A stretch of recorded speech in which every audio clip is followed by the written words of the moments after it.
kids in the grand kingdom of Valoria, where golden towers kissed the sky and marble streets shined under sunlight.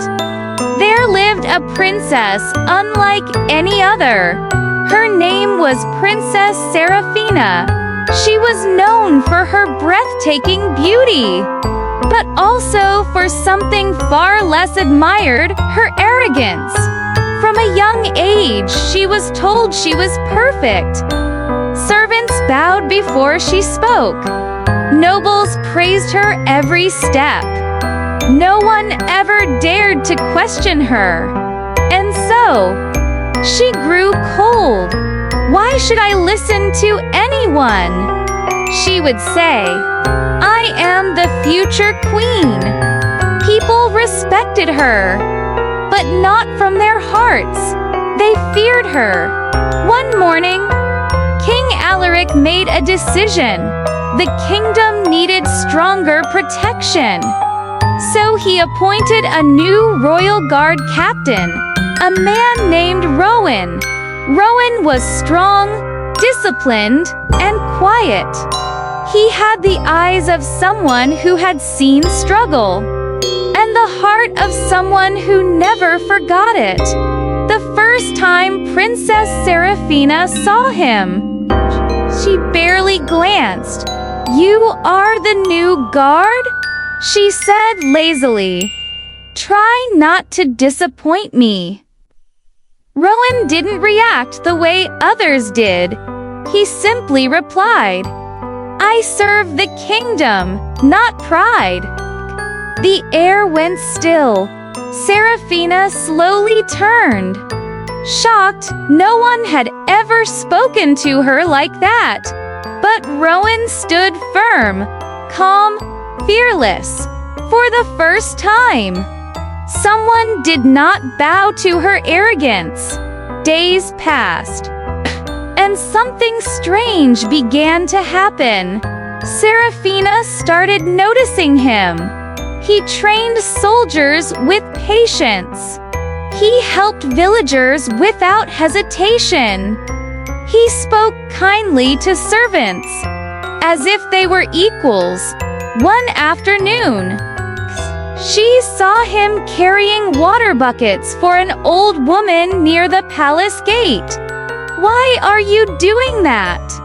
she asked sharply. Rowan looked at her. "Because she needed help. That is not your duty," he answered calmly. "Kindness doesn't require permission." Those words echoed in her mind long after he left. That night, Seraphina stood alone in her massive chamber. For the first time, she felt something unfamiliar. Silence, not the peaceful kind, but the lonely kind. She realized something painful. No one truly loved her. They only obeyed her. Weeks later, danger arrived. A group of masked rebels attacked the palace under the cover of darkness. Flames rose. Guards shouted. Chaos spread. Seraphina ran through the corridors, her heart racing. Suddenly, she was cornered. Fear gripped her. "Help!" she cried. And then a sword flashed. Rowan. He stood between her and danger, fighting with fierce determination. "Stay behind me," he said firmly. This time, she listened. For the first time in her life, she trusted someone. After a fierce battle, the rebels were defeated. Silence returned. But Seraphina was no longer the same. The next day, the king honored Rowan. "You have saved the crown," the king said proudly. But Rowan only replied, "I did what was right." Seraphina watched quietly. No pride, no arrogance, Just honesty.